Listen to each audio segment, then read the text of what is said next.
మధ్యప్రాచ్యంలో ఉద్రిక్తతలు రోజురోజుకు మరింత తీవ్రంగా మారుతున్నాయి.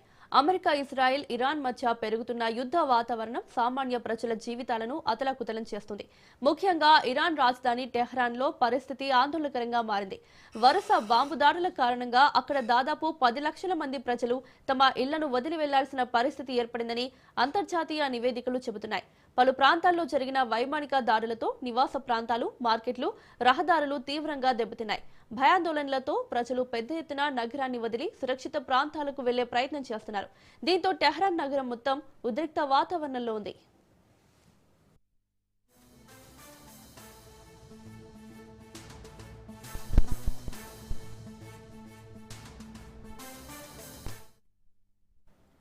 బాంబు దాడుల తర్వాత ప్రజల్లో తీవ్ర భయాందోళనలు నెలకొన్నాయి. రాత్రింబవళ్లు సైరన్లు మోగుతుండటంతో ప్రజలు బంకర్లలో లేదా తాత్కాలిక శిబిరాల్లో ఆశ్రయం పొందుతున్నారు. కొన్ని ప్రాంతాల్లో విద్యుత్, నీటి సరఫరా కూడా అంతరాయం కలిగిందని సమాచారం. ఇళ్లను కోల్పోయిన వేలాది కుటుంబాలు రోడ్లపైకి రావాల్సి వచ్చింది. చిన్నారులు, వృద్ధులు తీవ్ర ఇబ్బందులు పడుతున్నారు. తాత్కాలిక శరణార్థ శిబిరాల్లో ఆహారం, తాగునీరు, ఔషధాల కొరత కనిపిస్తుంది. దీంతో అక్కడి పరిస్థితి మానవతా సంక్షోభంగా మారే ప్రమాదం ఉందని నిపుణులు హెచ్చరిస్తున్నారు.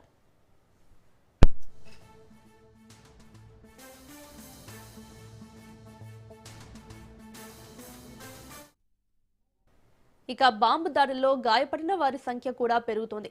ఆసుపత్రులు క్షతగాత్రులతో నిండిపోతున్నాయి. అత్యవసర చికిత్స కోసం వైద్య సిబ్బంది తీవ్రంగా శ్రమిస్తున్నారు. కొన్ని ఆసుపత్రుల్లో పడకలు సరిపోక రోగులను కారిడార్లోనే చికిత్స అందిస్తున్నట్లు సమాచారం. మందులు, వైద్య పరికరాల కొరత కూడా సమస్యగా మారుతోంది. గాయపడిన వారిలో మహిళలు, చిన్నారులే ఎక్కువగా ఉన్నట్లు అక్కడి వైద్య వర్గాలు చెబుతున్నాయి. అంతర్జాతీయ మానవ హక్కుల సంస్థలు కూడా ఈ పరిస్థితిపై ఆందోళన వ్యక్తం చేస్తున్నాయి. యుద్ధంలో సామాన్య ప్రజలు తీవ్రంగా నష్టపోతున్నారని పేర్కొంటున్నాయి.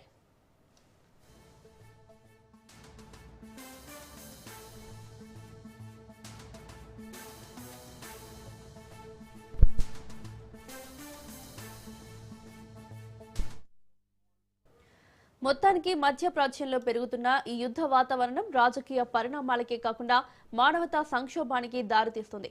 బాంబు దాడులతో వేలాది కుటుంబాలు నిరాశ్రయులవుతుండగా ఆసుపత్రులు గాయపడిన వారితో నిండిపోతున్నాయి. ఈ పరిస్థితుల్లో అంతర్జాతీయ సమాజం ఎలా స్పందిస్తుంది? యుద్ధం మరింత విస్తరిస్తుందా లేక చర్చల ద్వారా ఉద్రిక్తతలు తగ్గుతాయా అన్నది ప్రపంచం మొత్తం ఆసక్తిగా గమనిస్తుంది.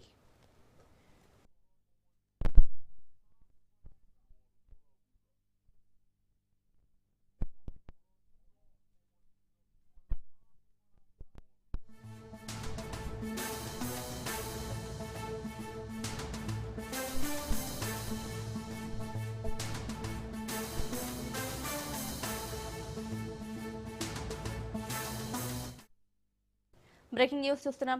అమెరికా, ఇజ్రాయెల్ జరిపిన దాడిలో Iran supreme leader Ayatollah Ali Khamenei ప్రాణాలు కోల్పోవడం సంచలనం సృష్టించింది. ఈ క్రమంలో ఇజ్రాయెల్ రక్షణ మంత్రి కర్జ్ కీలక విషయాలు బయటపెట్టారు. సుప్రీం నేత అడ్డు తొలగించాలని తాము గతేడాది నవంబర్లోనే నిర్ణయించుకున్నట్లు వెల్లడించారు. గతేడాది చివర్లో ఓ ఉన్నత స్థాయి భద్రతా సమావేశం జరిగిందని కర్జ్ పేర్కొన్నారు. ప్రధానమంత్రి బెంజమిన్ నెతన్యాహు నేతృత్వంలో జరిగిన ఆ సమావేశంలో ఖమేనీ అడ్డు తొలగించాలని గట్టిగా నిర్ణయించుకున్నట్లు తెలిపారు. ప్రస్తుతం ఇరాన్పై కొనసాగుతున్న ఆపరేషన్ 2026 మధ్యలో జరగాల్సి ఉందన్నారు. అప్పట్లో ఈ ప్రణాళిక గురించి అమెరికాకు వెల్లడించలేదన్నారు. ఆ ఆందోళనలు హింసాత్మకంగా మారిన నేపథ్యంలో అమెరికా అధ్యక్షుడు ట్రంప్, నెతన్యాహుల మధ్య దీని గురించి చర్చ జరిగినట్లు తెలిపారు. ఈ క్రమంలోనే ఇరు దేశాలు సంయుక్తంగా ముందుగానే ఆపరేషన్ మొదలు పెట్టినట్లు వెల్లడించారు.